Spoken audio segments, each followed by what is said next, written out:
Unti-unti nang nililinaw ng maraming netizen matapos muling mabanggit at mabati si Kim Chiu sa Itbulaga. Dahil dito, marami ang nagsasabing tila wala naman talagang tensyon sa pagitan ni Kim at Raisa May Dizon. Taliwas sa mga naging haka-haka at intriga na kumakalat sa social media nitong mga nakaraang araw.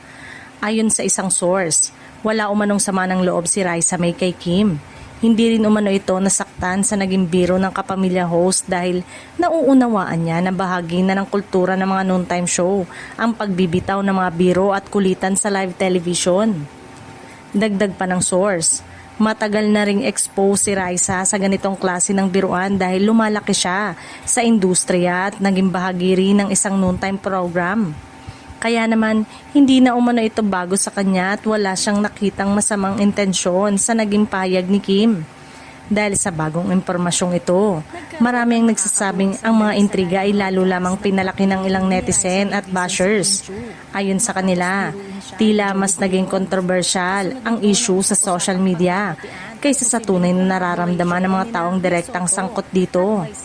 Marami rin ang umaasa na tuluyan ng matatapos ang usapin at sa halip ay pagtutuunan na lamang ng pansin ng positibong samahan ng dalawang kampo.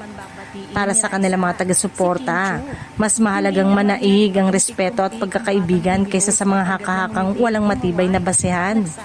Sa ngayon ay wala pang opisyal na pahayag sina Kim Chiu at Raisa May tungkol sa issue. Gayunpaman, para sa maraming netizen, mga lumalabas na impormasyon ay sapat na upang ipakitang walang malalim na hidwaan sa pagitan ng dalawa at na ang kontrobersya ay maaaring mas pinalaki lamang ng mga espekulasyon online.